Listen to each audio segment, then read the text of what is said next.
Hi, my name is Judah Lewis.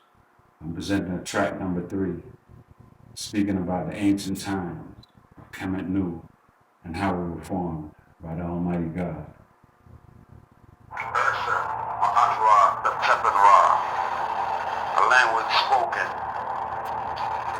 in the ancient times of Kemet Nu, when the black man first had recognition of the true king of himself.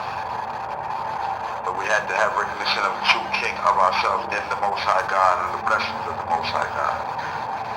So that language spoken, Ursa, Ma'azra, Septepan Ra, chosen by God, meaning in English. But there was some Ramses way back glorifying of himself, recognizing that he is chosen by him himself as God. That's what I think. But there was one man called Anicent. Anicent was the only true believer of one God in the ancient times, where we came out of as black people.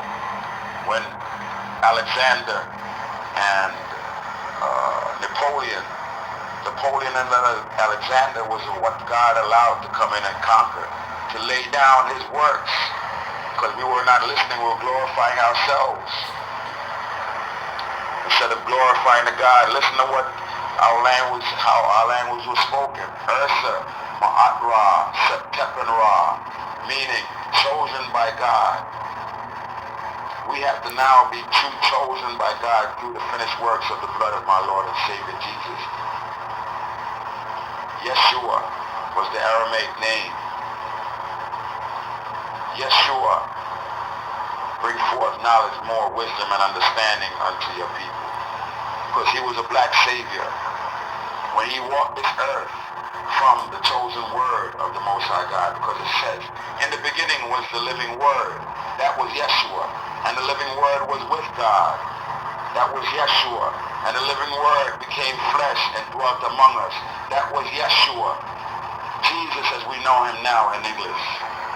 But it's even that is even a Greek name. Jesus. But when he came, he walked as a black man down here, as black as the night sky. So out of the formation of blood, when that microscopic organism called a DNA molecule entered into the egg of the woman, formulating the heart, fighting its way into the egg. Even a fight up to the egg is a fight and a focus.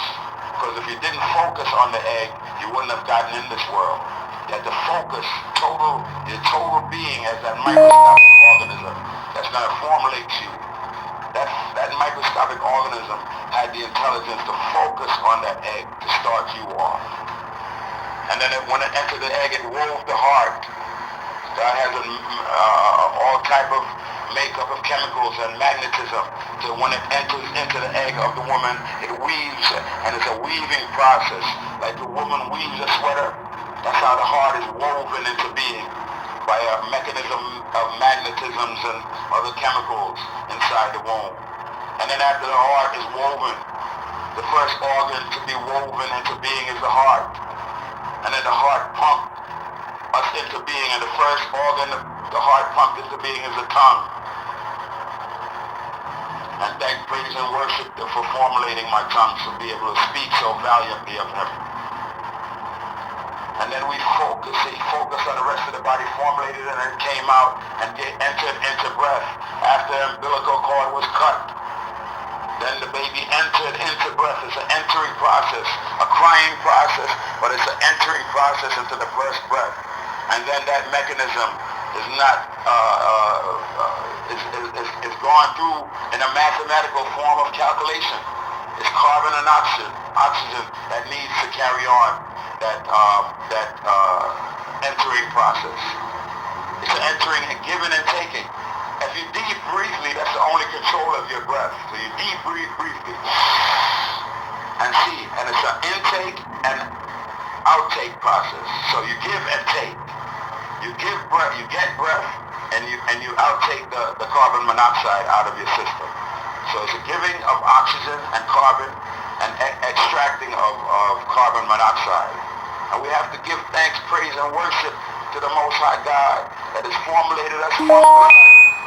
from blood he has formulated man and pumped us into being from a heart that he has woven. We must give him thanks and praise and worship in recognition of his power. Thank you for listening, and God bless. My name is Judah Lewis. This is my third track, and more coming soon. God bless.